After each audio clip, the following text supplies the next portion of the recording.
उषा जी और सरला जी morning walk पर सुबह सुबह एक साथ ही निकलती थी, पर आज सरला जी अकेले ही पार्क में पहुंची। उषा जी को आने में थोड़ी देर हो गई थी। तब तक पार्क बाकी लोगों से भर चुका था। सरला जी ने अभी योगा करना शुरू ही किया था कि तभी उषा जी आ जाती। क्या हुआ उषा जी, आज पार्क आने में बहुत देर कर दी। मैंने तो फोन भी मिलाया था पर आपका स्विच ऑफ आ रहा था। लगा आप सो रहे हो इसलिए मैं अकेली ही आ गई। रात को देर से सोए थे क्या? अरे नहीं नहीं, सो तो मैं जल्दी गई थी, पर अब क्या बताऊं, वही रोज की किचकिच। अच्छा, इसका मतलब आज फिर बहू से किसी बात पर तू मैं हो गई है। हाँ वही हो गई। मैंने बहू को बोला था कि जब सुनील काम पर जाए तो मेरे मोबाइल के चार्जर की लीड वो नहीं ले आएगा, पर सबको अपने मोबाइल फोन से मतलब है। मेरा फोन पुराना है, उसका चार्जर चाहे कितना भी पुराना हो जाए, पर मजाल है कोई बदल कर ला दे। बस उसे अपने फोन का स्क्रीन गार्ड तो याद रहा, पर मेरे मोबाइल के चार्जर की लीड मंगवाना भूल गई। बार बार लीड को टेप से चिपकाकर मैं इस्तेमाल कर रही थी। आज सुबह उस लीड का भी अंत हो गया। इसी बात पर मेरी अपनी बहू से सुबह सुबह बहस हो गई। ये देखो, कल शाम से मेरा फोन बंद पड़ा है, मिलेगा कैसे? स्विच ऑफ तो आना ही है। अरे इसमें इतना टेंशन लेने वाली कोई बात नहीं है। मैं अपना मोबाइल और चार्जर लेकर आई हूँ। वहाँ सामने वाली चाय की दुकान पर बैठेंगे, तुम वहीं थोड़ी देर मोबाइल चार्ज कर लेना। पर इससे मेरी समस्या हल नहीं होने वाली। और तुम बताओ कैसी हो? कल रात को खाना ठीक से खाया या नहीं? हाँ खा लिया था, पर इनकी शुगर थोड़ी बढ़ी हुई थी, इस वजह से रात को अचानक डॉक्टर के पास ले गए। वही बहू बोलने लगी कि रात को नींद खराब कर दी हमने उनकी। खैर डॉक्टर ने दवाई दी थी तो शुगर कंट्रोल हो गई थी। अब घर पर आराम कर रहे हैं। सोचा थोड़ी देर वॉक कर लूंगी तो मन ठीक हो जाएगा। सरला जी और उषा जी आपस में अपनी अपनी परेशानी एक दूसरे से बांट ही रही थी कि तभी वहां से श्रीमती टंडन रनिंग करती हुई निकलती है। श्रीमती टंडन बहुत खुशमिजाज रहने वाली महिला थी। उनके चेहरे को देखकर ऐसा लगता था कि मानो वो बहुत खुश रहती हैं और उनकी लाइफ में कोई प्रॉब्लम नहीं है। और ऐसा वहां पार्क में बहुत से लोग सोचा करते थे, और ऐसी ही सोच सरला जी और उषा जी की भी थी। Good morning Sarla ji. Good morning Usha ji. Good morning. Good morning. क्या बात है, आज तो बड़ा रूखा रूखा गुड मॉर्निंग किया है आप दोनों ने। सब ठीक तो है ना? हाँ सब ठीक है, बस ऐसे ही बातें कर रहे थे। ओह अच्छा, चलो मैं वहाँ जॉगिंग करती हूँ, आप दोनों भी आ जाओ। श्रीमती टंडन जॉगिंग करने के लिए चली जाती हैं। उनके जाने के बाद सरला जी और उषा जी आपस में बातें करने लगती हैं, जिनमें एक और लेडी आकर शामिल हो जाती है। कुछ भी कहो, श्रीमती टंडन को देखकर ऐसा लगता है कि इन्हें तो कोई तकलीफ ही नहीं है, पर एक खामी है हमारे घर में, तो जब देखो किसी न किसी बात को लेकर पंचायत चलती रहती है। सुबह ही मेरी जेठानी के साथ मेरा झगड़ा हो गया। आंटी जी मेरे बेटे के नंबर थोड़े ज्यादा क्या आ गए।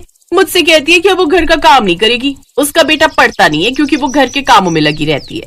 अरे अब कोई उसे समझाए कि घर के काम तो मैं भी करती हूँ, मेरा बेटा तो फिर भी अच्छे नंबर लेकर आया है। ये सब बहाना है घर के कामों से जी चुराने का। मैंने भी फैसला कर लिया है कि अब हम दोनों देवरानी जेठानी अलग हो जाएंगे और सुकून की जिंदगी जिएंगे। हाँ और क्या, सही है, जब आपस में नहीं बन रही तो अलग हो जाओ। श्रीमती टंडन सच में मुझे भी उनको देखकर कुछ ऐसा ही लगता है कि वो सचमुच बहुत बढ़िया जिंदगी जी रही हैं। प्रॉब्लम तो मुझे नहीं लगता कि उनकी लाइफ में कहीं से कहीं तक होगी।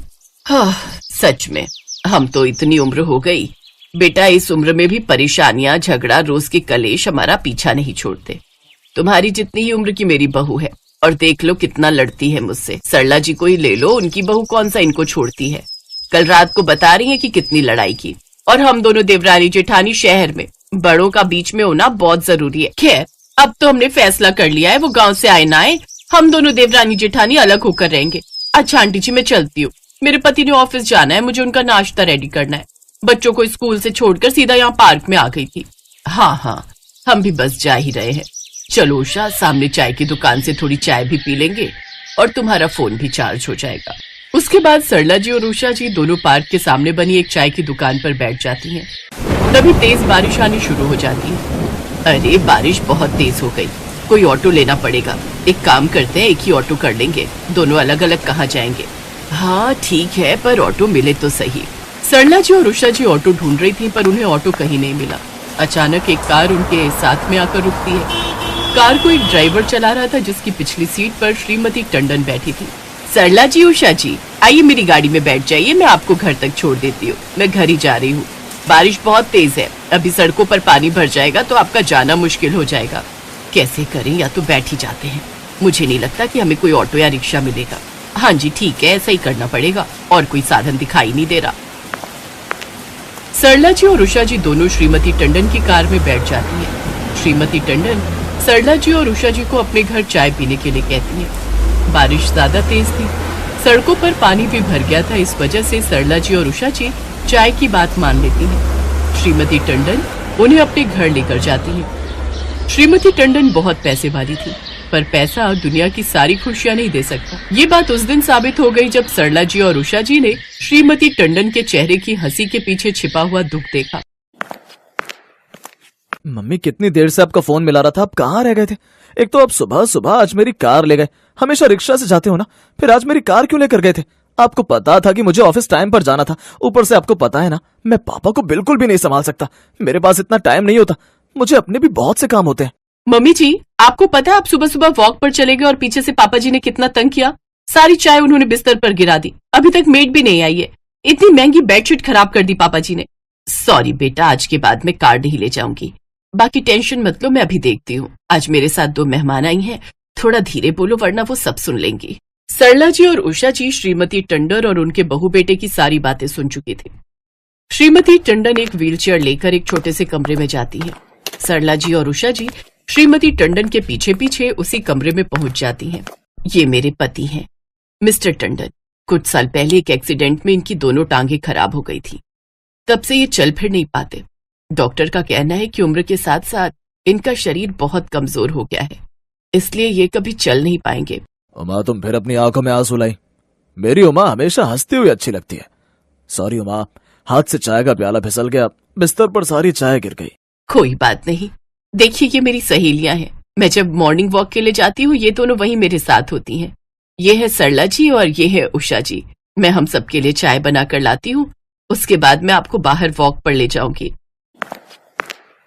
उस दिन सरला जी और उषा जी को एहसास हुआ कि हर हंसते हुए चेहरे के पीछे क्या दुख छिपा है, ये कोई नहीं पहचान सकता, पर हर हाल में खुश रहना संभव हो सकता है। ये बात श्रीमती टंडन को देखकर सरला जी और उषा जी को समझ में आ गई थी। उसी दिन उषा जी अपने लिए एक फोन की दुकान से नया चार्जर और नई लीड खरीद कर लेकर जाती है। इधर सरला जी ने भी अपने बेटा बहू से किसी बात की आस करना छोड़ दिया। वे खुद ही अपने पति का ख्याल रखने लगी ताकि किसी को कोई तकलीफ ना हो, और बस छोटे छोटे झगड़े अपने आप खत्म हो गए, क्योंकि उम्मीदें खत्म हो गई थी। हर किसी के जीवन की कोई ना कोई परेशानी जरूर होती है, और जब तक जीवन है तब तक सुख और दुख हमेशा हमारे साथ ही चलते रहेंगे।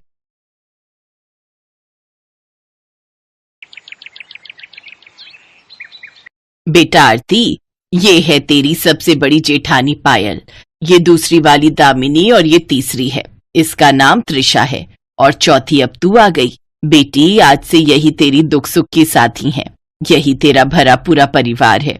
जी माँ जी, तुझे पता है बेटी, हम सबकी ताकत यही है कि हम सब एक हैं। इस पूरे मोहल्ले में सबसे बड़ा परिवार हमारा ही है। मैं, तेरे ससुर जी, तेरे 3 जेठ, उनकी पत्नियां और कुल मिलाकर 7 बच्चे। बस तेरी कमी थी, अब हमारा परिवार पूरा हो गया। हाँ सही कहा माँ जी, वैसे आरती के आने से सबसे ज्यादा खुशी तो त्रिशा को ही हो रही है। अरे हम दोनों के पास तो हुक्म चलाने के लिए देवरानी थी, पर बेचारी त्रिशा अब तक सबसे छोटी थी, लेकिन अब आरती के